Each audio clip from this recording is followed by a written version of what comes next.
नमस्कार, डेली 24 भारत देख रहे हैं आप। मैं हूं आपके साथ अनीता शर्मा। शुरुआत करते हैं देश दुनिया की बड़ी खबरों से और बड़ी जानकारी निकलकर सामने आ रही है गुजरात से, जहां पर वाइब्रेंट गुजरात रीजनल कॉन्फ्रेंस का बड़ा उद्घाटन हुआ है। 13 नए स्मार्ट इंडस्ट्रियल एस्टेट का उद्घाटन और पीएम मोदी ने किया उद्घाटन। बड़ी जानकारी आपको दे दें कि प्रधानमंत्री नरेंद्र मोदी ने कच्छ और सौराष्ट्र क्षेत्र के लिए वाइब्रेंट गुजरात क्षेत्रीय सम्मेलन में ट्रेंड शो और प्रदर्शनी का बड़ा उद्घाटन किया है। वहीं पीएम मोदी ने गुजरात के इंडस्ट्रियल डेवलपमेंट कॉरपोरेशन द्वारा 7 जिलों में 3,540 एकड़ से ज्यादा एरिया में बने 13 नए स्मार्ट इंडस्ट्रियल एस्टेट का उद्घाटन किया। पीएम मोदी ने कहा कि 2026 के आरंभ के बाद ये मेरा गुजरात का पहला दौरा है और सुखद इसीलिए है क्योंकि 2026 की मेरी यात्रा सोमनाथ दादा के चरणों में सिर झुकाकर शुरू हुई है और अब मैं राजकोट में इस शानदार कार्यक्रम में हिस्सा ले रहा हूं, यानी कि विकास भी विरासत भी, ये मंत्र हर तरफ गूंज रहा है। 2026 के आरंभ के बाद ये मेरा गुजरात का पहला दौरा है और सुखद इसलिए भी है क्योंकि 2026 की मेरी यात्रा सोमनाथ दादा के चरणों में सर झुका करके हुई है और अब मैं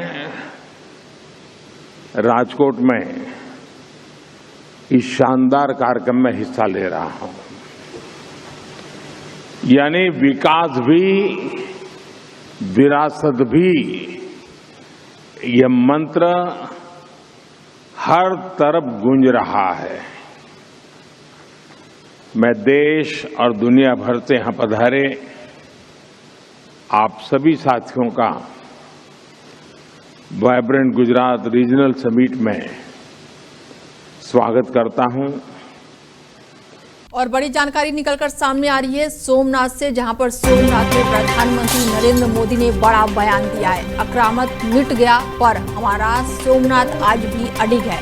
गजनी से औरंगजेब तक हुए इतिहास में दफन। बड़ी जानकारी आपको दे दें कि सोमनाथ मंदिर में आयोजित भव्य समारोह में प्रधानमंत्री नरेंद्र मोदी ने बड़ा बयान दिया है। सोमनाथ में प्रधानमंत्री नरेंद्र मोदी का बड़ा बयान। उन्होंने इस दौरान कहा कि 108 अश्वों के साथ निकाली गई इस भव्य यात्रा में प्रधानमंत्री नरेंद्र मोदी ने भाग लिया और ये यात्रा उन वीर योद्धाओं की स्मृति से निकाली गई जिन्होंने सोमनाथ मंदिर की रक्षा करते हुए अपने प्राणों की आहुति दे दी।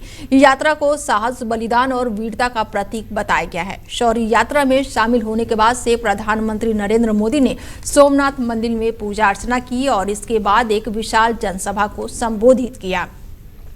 सभा को संबोधित करते हुए प्रधानमंत्री नरेंद्र मोदी ने कहा कि वो इसे अपने बड़ा सौभाग्य मानते हैं कि सोमनाथ मंदिर ट्रस्ट के अध्यक्ष के रूप में उन्हें इस स्वाभिमान पर्व की सेवा का अवसर मिला है। उन्होंने देश और दुनिया से जुड़े श्रद्धालुओं को संबोधित करते हुए कहा, जय सोमनाथ का उद्घोष किया। पीएम मोदी ने कहा कि ये समय, ये वातावरण और ये उत्सुकता अपने आप में अद्भुत है। एक ओर भगवान महादेव की उपस्थिति, दूसरी ओर समुद्र की लहरें, मंत्रोच्चारण की गूंज और भक्तों की आस्था, ये सब मिलकर इस पर्व को दिव्य बना रहे हैं। प्रधानमंत्री ने कहा कि सोमनाथ स्वाभिमान पर्व में गौरव, गरिमा और आध्यात्मिक अनुभूति का संगम देखने को मिल रहा है।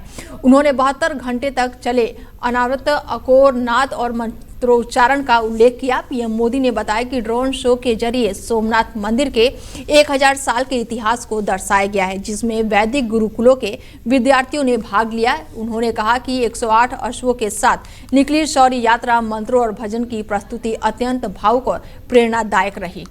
ये समय चक्र है कि सोमनाथ को ध्वस्त करने की मंशा लेकर आए मजहबी आतताई आज इतिहास के कुछ पन्नों में सिमट कर रह गए हैं और सोमनाथ मंदिर उसी विशाल समंदर के किनारे गगनचुंबी धर्म ध्वजा को थामे खड़ा है। सोमनाथ का ये शिखर मानव उद्घोष कर रहा है, चंद्रशेखरम आश्रय मम किम करिष्यति वै यमः, अर्थात मैं चंद्रशेखर शिव पर आश्रित हूं, काल भी मेरा क्या कर लेगा। तो वहीं देश के पूर्व प्रधानमंत्री भारत रत्न लाल बहादुर शास्त्री की पुण्यतिथि पर देश भर के प्रमुख नेताओं ने उन्हें भावभीनी श्रद्धांजलि अर्पित की। शास्त्री जी को जय जवान जय किसान का नारा राष्ट्र में एकता और स्वावलंबनता की भावना जगाने वाला साबित हुआ है। उनकी पुण्यतिथि पर तमाम नेताओं ने उनकी सादगी, ईमानदारी, दृढ़ संकल्प और राष्ट्रहित सर्वोपरि की नीति को याद किया। केंद्रीय गृह मंत्री अमित शाह ने सोशल मीडिया प्लेटफॉर्म एक्स पर एक पोस्ट में लिखा, पूर्व प्रधानमंत्री एवं भारत रत्न लाल बहादुर शास्त्री की पुण्यतिथि पर उन्हें कोटि कोटि नमन। केंद्रीय मंत्री नितिन गडकरी ने लिखा कि देश के पूर्व प्रधानमंत्री जय जवान जय किसान के प्रेरणात भारत रत्न लाल बहादुर शास्त्री की पुण्यतिथि पर उन्हें विनम्र अभिवादन। केंद्रीय विधि और न्याय मंत्री अर्जुन राम मेघवाल ने लिखा कि जय जवान जय किसान के उद्घोष से राष्ट्र में नव चेतना का संचार करने वाले पूर्व प्रधानमंत्री और भारत रत्न लाल बहादुर शास्त्री जी को पुण्यतिथि पर उन्हें विनम्र श्रद्धांजलि। तो वहीं बिहार के मुख्यमंत्री नीतीश कुमार ने लिखा कि पूर्व प्रधानमंत्री स्वर्गीय लाल बहादुर शास्त्री जी की पुण्यतिथि पर उन्हें सादर नमन एवं विनम्र श्रद्धांजलि। तो वहीं तिरुवनंतपुरम में नगर निगम में बीजेपी की जीत पर बात करते हुए केंद्रीय गृह मंत्री अमित शाह ने कहा कि विजय हमारा लक्ष्य नहीं है, बल्कि लक्ष्य तय पहुंचने का एक पड़ाव है। हमारा अंतिम लक्ष्य है कि कमल निशान की केरल में सरकार बनाना और बीजेपी का मुख्यमंत्री लाना। हमारा लक्ष्य है कि केरल को पूर्ण विकसित बनाना, केरल को देश विरोधी ताकतों से सुरक्षित करना और केरल में जो सदियों से आस्था की ताकत है उसकी भी रक्षा करना। केरल के लोग भी मानते हैं कि यूडीएफ और एलडीएफ की ये तीनों काम नहीं कर सकते हैं, सिर्फ नरेंद्र मोदी के नेतृत्व में एनडीए ही ये काम कर सकती है। लक्ष्य तक पहुंचने का एक पड़ाव है। हमारा अंतिम लक्ष्य है कमल निशान की केरल में सरकार बनाना, भाजपा का मुख्यमंत्री लाना। हमारा लक्ष्य है केरल को पूर्ण विकसित बनाना, केरल को देश विरोधी ताकतों से सुरक्षित करना और केरल के अंदर जो सदियों से आस्था की ताकत है वो आस्था की ताकत की भी रक्षा करना। और ये तीनों काम हम सब जानते हैं और केरल की जनता भी मानती है कि तीनों काम यूडीएफ और एलडीएफ नहीं कर सकते हैं, केवल नरेंद्र मोदी जी के नेतृत्व में एनडीए ही ये काम कर सकता है। तो वहीं बड़ी जानकारी निकलकर सामने आ रही है दिल्ली से, जहां पर कपिल मिश्रा के खिलाफ आम आदमी पार्टी ने मोर्चा खोल दिया है और दिल्ली की सड़कों पर खूब दंगल हुआ। सिख गुरुओं की बेअदबी का बड़ा आरोप लगा है। बड़ी जानकारी निकलकर सामने आ रही है कि कपिल मिश्रा के खिलाफ आम आदमी पार्टी ने मोर्चा खोल दिया है और दिल्ली की सड़कों पर खूब दंगल हुआ और सिख गुरुओं की बेअदबी का आरोप लगा है। दिल्ली आप की नेताओं और कार्यकर्ताओं ने दिल्ली के मंत्री कपिल मिश्रा समेत बीजेपी नेताओं की तरफ से शेयर किए गए आतिशी के एक वीडियो के खिलाफ विरोध प्रदर्शन किया। आम आदमी पार्टी का कहना है कि बीजेपी नेताओं ने आतिशी के वीडियो से छेड़छाड़ की और उसमें ऐसे शब्द डाले जबकि उन्होंने सिख गुरुओं का जिक्र नहीं किया। दिल्ली आप के अध्यक्ष सौरभ भारद्वाज ने कहा कि आप कार्यकर्ता मुख्यमंत्री रेखा गुप्ता से माफी की मांग कर रहे हैं और इसी मांग को लेकर हम यहां पर बीजेपी कार्यालय के पास आए हैं और ये साबित हो गया है कि बीजेपी मंत्री कपिल मिश्रा ने आतिशी के वीडियो में झूठे शब्द डाले और देश में सांप्रदायिक सद्भावना बिगाड़ने की कोशिश की है और उनके खिलाफ कार्रवाई होनी चाहिए। तो वहीं विधानसभा चुनाव की तैयारियां जोरों शोरों पर है। आम आदमी पार्टी में बड़ा बदलाव देखने को मिल रहा है। बड़ी जानकारी आपको दे दें कि विधानसभा चुनाव को लेकर तैयारियां तेज हो गई है और आम आदमी पार्टी में बड़ा बदलाव देखने को मिला है। वाल्मीकि नाइक को गोवा प्रदेश अध्यक्ष नियुक्त किया गया है और इसके साथ ही विधानसभा चुनाव को लेकर अब तैयारियों चल रही है। आम आदमी पार्टी ने गोवा में नई कार्यकारिणी की घोषणा कर दी है और वाल्मीकि नाइक को गोवा का नया प्रदेश अध्यक्ष बनाया गया है। बड़ी जानकारी निकलकर सामने आ रही है। गोवा में विधानसभा चुनाव होने वाले हैं जिसको लेकर आम आदमी पार्टी ने तैयारियां अभी से शुरू कर दी है। इसको देखते हुए प्रशांत नाइक को राज्य संगठन सचिव नियुक्त किया गया है और संदेश देसाई को प्रदेश उपाध्यक्ष बनाया गया है। गोवा आम आदमी पार्टी में ये बदलाव अमित पालकेर के इस्तीफे के बाद हुआ है। इसके बाद से अमित ने हाल ही में पार्टी के खराब प्रदर्शन के बाद से प्रदेश अध्यक्ष पद से इस्तीफा दिया था, जिसके बाद से अब आरोप लगे थे कि पार्टी के निर्माण प्रक्रिया में पारदर्शिता और लोकतंत्र की कमी है। तब से ये पद खाली थे और जिन्हें अब भर दिया गया है। वाल्मीकि नाइक की बात की जाए तो वो आम आदमी पार्टी से साल 2012 से जुड़े हुए हैं और वो पेशे से सिविल इंजीनियर है और डेवलपर है और पिछले लंबे समय से वो गोवा की राजनीति में काफी एक्टिव हुए हैं। और नाइक ने पणजी विधानसभा क्षेत्र से 3 बार चुनाव भी लड़ा है। और महाराष्ट्र से बड़ी जानकारी निकलकर सामने आ रही है, जहां पर महायुति का घोषणा पत्र जारी हुआ है। बीएमसी चुनाव के लिए घोषणा पत्र जारी कर दिया गया है और साफ पानी से लेकर रोहिंग्या मुक्त मुंबई का वादा। बड़ी जानकारी निकलकर सामने आ रही है कि महायुति का घोषणा पत्र जारी हो चुका है और बीएमसी चुनाव के लिए घोषणा पत्र जारी कर दिया गया है। इसके साथ ही बड़ा ऐलान भी किया गया है। साफ पानी से लेकर रोहिंग्या मुक्त मुंबई का वादा किया गया है। बीएमसी चुनाव को लेकर महायुति ने अपना घोषणा पत्र जारी कर दिया है और महायुति की तरफ से ये घोषणा पत्र वोटिंग से ठीक 4 दिन पहले जारी की गई है। और ये घोषणा पत्र मुख्यमंत्री देवेंद्र फडणवीस और डिप्टी सीएम एकनाथ शिंदे और भारतीय रिपब्लिकन पार्टी प्रमुख रामदास अठावले की मौजूदगी में घोषित किया गया है। महायुति की तरफ से अपने घोषणा पत्र में कई वादे भी किए गए हैं। इनमें सड़कों का सुधार, भूमिगत विकास, यातायात प्रबंधन और 24 घंटे की स्वच्छ जल आपूर्ति और साथ ही वर्षा जल संचय जैसे प्रमुख वादे भी शामिल है। घोषणा पत्र में कहा गया है कि जिन सड़कों पर ट्रैफिक कम है वहां पर एक्स्ट्राफल्ट और साथ ही जहां पर ट्रैफिक ज्यादा है वहां पर सीमेंट कंक्रीट सड़कें बनाई जाएगी। इसके साथ ही सड़कों के नीचे लगातार काम करने के लिए भी कई तरह के वादे किए गए हैं। डीपी योजना लागू की जाएगी। प्राइवेट लेआउट की सड़कों का डमरीकरण भी किया जाएगा। इसको देखते हुए मुंबई में लगातार होने वाली खुदाई से होने वाली परेशानी को कम करने के लिए भी 15 सेवा क्षेत्रों में खुदाई का समन्वय किया जाएगा और 15 सेवा क्षेत्रों में यूटिलिटी टनल विकास की जाएगी और सड़कों पर पार्किंग के लिए कम्युनिटी पार्किंग भी बनाई जाएगी। साथ ही स्मार्ट और मोटराइज पार्किंग व्यवस्था लागू की जाएगी। शहर में पार्किंग क्षमता बढ़ाने के लिए भी भूमिगत और जमीन के ऊपर पार्किंग विकसित की जाएगी। बड़ी जानकारी आपको दे दें कि बीएमसी चुनाव को लेकर अब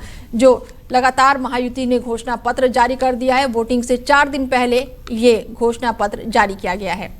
तो वहीं दिल्ली के तुर्कमान गेट इलाके में हुई पत्थरबाजी मामले में पुलिस ने बड़ी कार्रवाई करते हुए 2 और आरोपियों को गिरफ्तार कर लिया है और इन नई गिरफ्तारियों के साथ ही इस मामले में अब तक कुल 18 आरोपियों को गिरफ्तार किया जा चुका है। दिल्ली पुलिस की ओर से मिली जानकारी के अनुसार गिरफ्तार किए गए आरोपी की पहचान फहीम उर्फ सोनू और मोहम्मद शहजाद के रूप में हुई है। दोनों आरोपी दिल्ली के रहने वाले हैं। दोनों आरोपी तुर्कमान गेट क्षेत्र में हुई पत्थरबाजी की घटना में सक्रिय रूप से शामिल थे। इससे पहले दिल्ली पुलिस ने शुक्रवार रात इस मामले में शामिल 3 आरोपियों को गिरफ्तार किया था और ये तीनों आरोपी तुर्कमान गेट के पास के इलाके में रहते थे और पत्थरबाजी की घटना में शामिल थे। बता दें कि फैजे इलाही मस्जिद के पास अतिक्रमण हटाने की कार्रवाई के दौरान कुछ असामाजिक तत्वों ने पथराव शुरू कर दिया था। तो वहीं बीजेपी सांसद रविशंकर प्रसाद का बड़ा बयान सामने आया है। रविशंकर प्रसाद ने कहा है कि कल हमारे विपक्ष के नेता शुभेंदु अधिकारी के कारवा पर हमला हुआ है। पुलिस रिपोर्ट लिखवाने की कोशिश की गई और ये हमला पुलिस की मौजूदगी में हुई, लेकिन कोई भी एफआईआर नहीं हुई है। ममता बनर्जी कह रही हैं कि वो जब दफ्तर में गई थी तो वहां पर मुख्यमंत्री के तौर पर नहीं गई थी, टीएमसी के अध्यक्ष के रूप में गई थी। ममता बनर्जी, आप मुख्यमंत्री हैं और आप ही अपनी पार्टी की मुखिया हैं। मुख्यमंत्री रहते हुए एक प्राइवेट प्रॉपर्टी में जाने की क्या मजबूरी थी? इसका जवाब आपको देना पड़ेगा और अब तक आपने कुछ स्पष्ट नहीं किया है। इतनी मजबूरी क्या आ गई कि आप एक हरे रंग की फाइल को छीन कर भागी? उनके साथ पुलिस कमिश्नर भी थे और डीजीपी भी थे। हमारा स्पष्ट आरोप है कि ममता बनर्जी को पुलिस ममता बनर्जी की गैर कानूनी और गैर संवैधानिक कार्यों में खुलेआम मदद करने का हथियार बन गई है। और साथ ही ममता बनर्जी, आप क्या छिपा रही हैं, क्या छुपा रही हैं और ऐसा क्या गुप्त था? वहां पर रविशंकर प्रसाद ने कई बड़े बयान दिए हैं और कई तरह के आरोप भी लगाए हैं। कहानी ममता जी की है और बंगाल की है, इसलिए कुछ विषयों पर राष्ट्रीय मंच से पार्टी के बताना जरूरी था।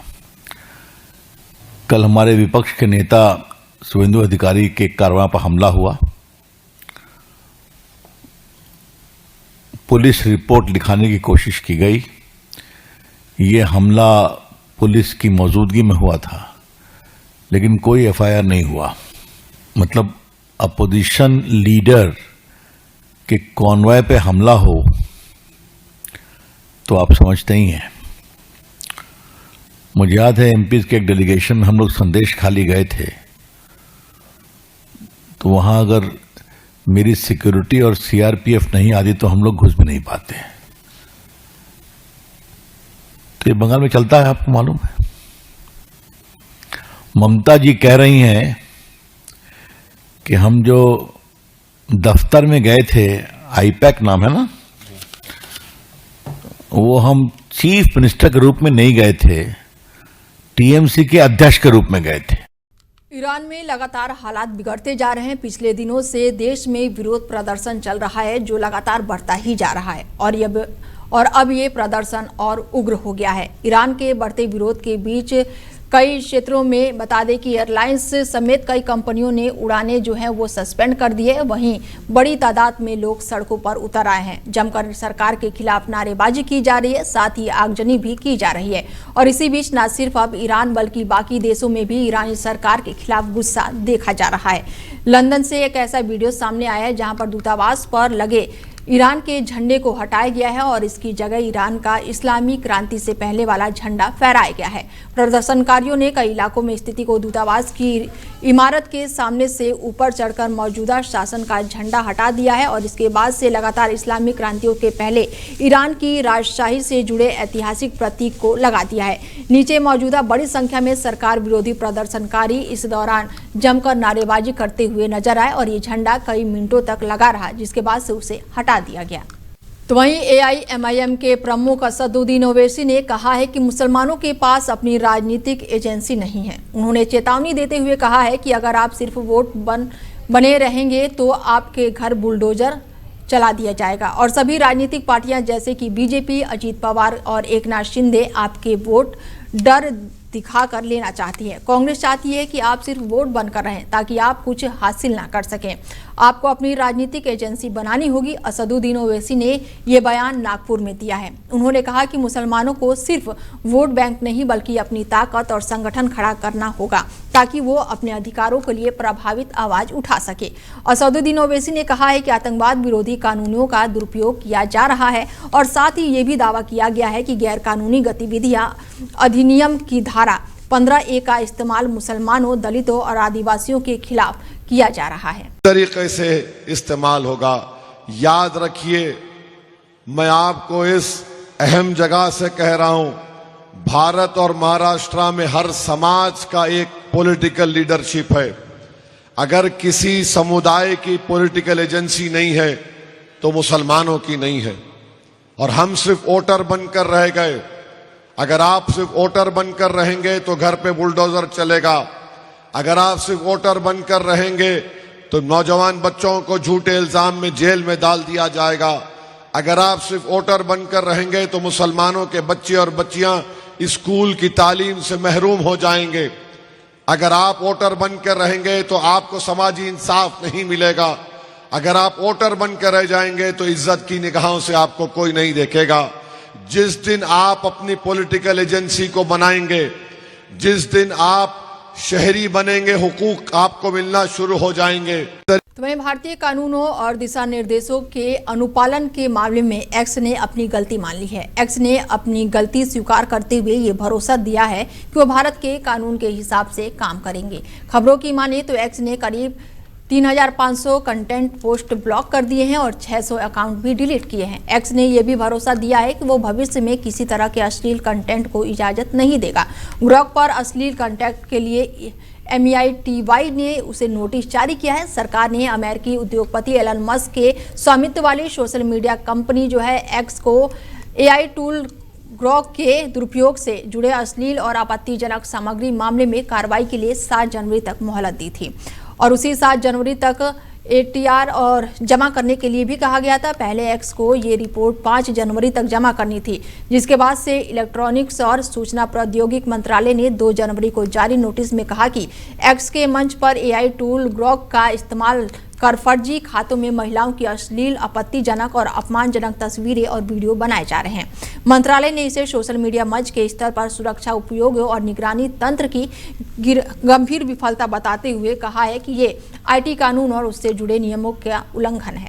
तो वहीं दिल्ली में साइबर ठगी का एक और मामला सामने आया है। इस बार साइबर ठगों ने ग्रेटर कैलाश में रहने वाले एनआरआई डॉक्टर दंपति को डिजिटल अरेस्ट करके 14 करोड़ 85 लाख रुपए ठग लिए हैं। उनके साथ कथित धोखाधड़ी 24 दिसंबर से 9 जनवरी के बीच हुई है। दरअसल डॉक्टर और उनकी पत्नी ने करीब 48 साल तक अमेरिका में रहकर यूएन में सर्विस की और रिटायर होने के बाद से साल 2015 में वापस हिंदुस्तान आ गए। 2015 से डॉक्टर दंपति चैरिटेबल सर्विस से जुड़े हुए हैं, लेकिन डॉक्टर दंपति ये नहीं जानते थे कि उनके साथ एक दिन ऐसी ठगी होगी कि साइबर ठग उनकी मेहनत की सारी कमाई लूट लेंगे।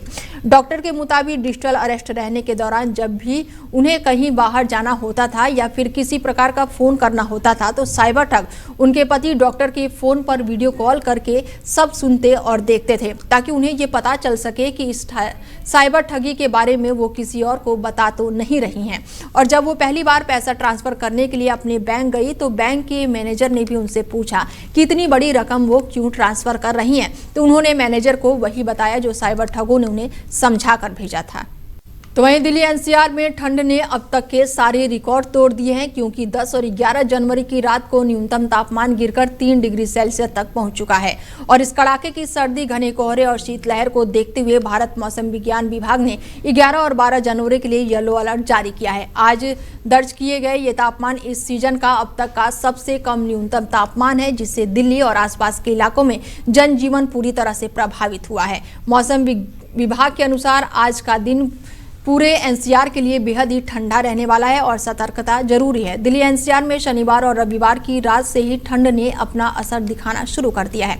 शाम होते ही कई इलाकों में कोहरा छा गया है और सुबह के समय घना कोहरा भी देखने को मिल रहा है। शीतलहर की दस्तक के साथ ही तापमान में लगातार गिरावट दर्ज की गई है। बीते 4 दिनों में न्यूनतम तापमान करीब 4 डिग्री तक लुढ़क चुका है। मौसम विभाग ने इसे बेहद ही ठंडा दिन की श्रेणी में रखा है। रविवार सुबह इंदिरा गांधी अंतर्राष्ट्रीय हवाई अड्डे पर दृश्य जो था वो घटकर 50 मीटर तक पहुंच गई थी, जो कुछ घंटों बाद 100 मीटर तक सुधरी।